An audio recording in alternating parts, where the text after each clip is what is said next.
to rotate freely. So I'm actually going to go ahead and going to run this one a little so that it clears that hole out, because I want the screw to only be fixed into the servo horn, not into the link.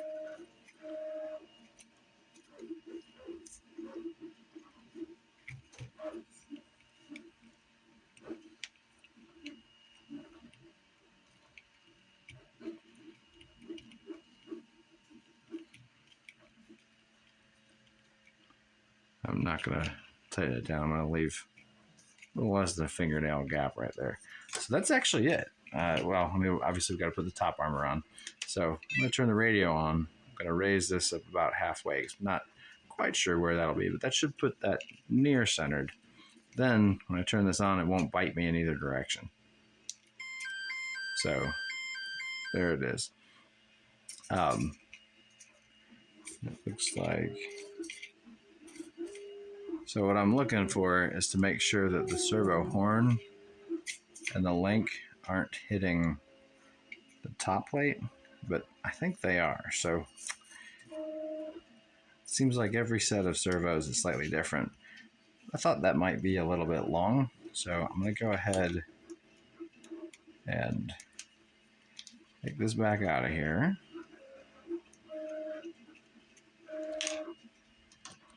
I'm going to trim off that top hole, wearing safety glasses, of course, before you cut anything that ricochets.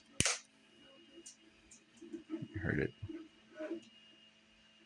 fire all over the room. I want to take one of those in the eye. Also gonna clearance the next hole. So the hex screw goes in there well also.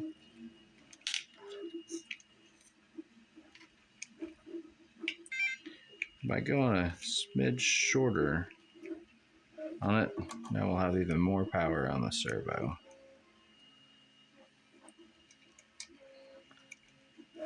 Less speed, but more power. Same thing, tighten it down, leaving a little bit of clearance. Put that back in the middle, and there we go. So now I can see that the link is not hitting the roof of the bot. So it'll go all the way to the paper clip on that side, and it'll go all the way to lifting the chassis on this side, which means we want to adjust our endpoints. So gotta click it once to wake it up, hold it, go down to settings, go to endpoints, and this is all on channel 3. So what we want to have happen on the bottom end is we want it to just barely lift the chassis. Right now it's too much, so I'm going to go down with this until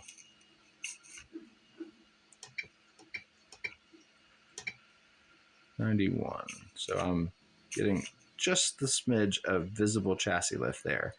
And then on the top side, I'm okay to touch the paper clip, but I don't want to go any further. So this hasn't even gone far enough to kick that over to 100. Now I could hit OK and go all the way around, but if I just do that, that'll put me there. But I know I need to turn this down because the stick's not even all the way up yet. So when I see it unload the paper clip, I can put it back up against the paper clip and keep coming down. And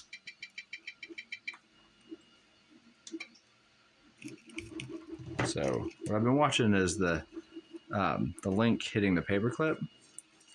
So I'm okay to get all the way to it, but I don't want to be pushing against it. There's no advantage there. So that's my endpoint set up. And then you have to hold, you got to wake it up again, hold cancel to save those settings. So it moves. Go ahead and open it so I can pinch to turn it off. Turn that one off too. Now all that's left is putting the top armor on.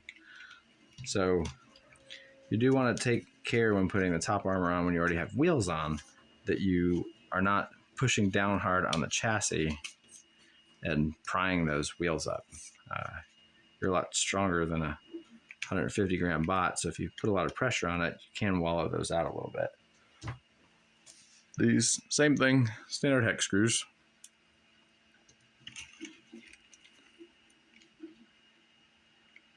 Line that up. Put that in there.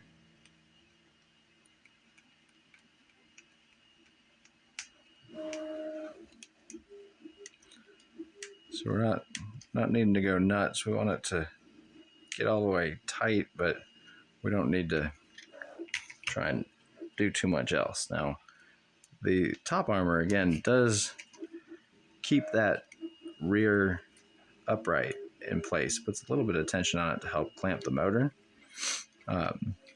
So it is, you do want these, both sets of screws in there, just as one more belt and suspenders type option for keeping those motors in place.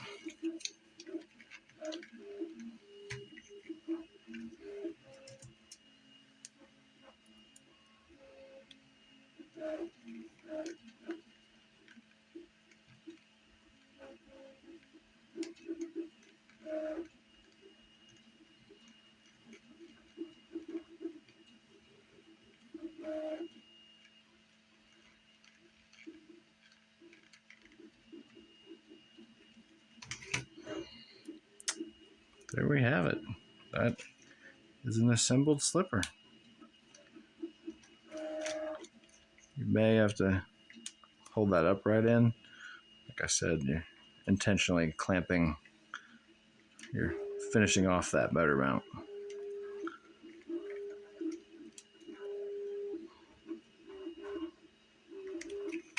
So there we go.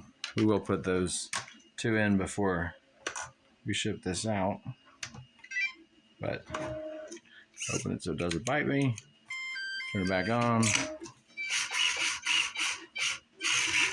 If you do this just right, you can backload it. But self-rights in an instant. That's a slipper.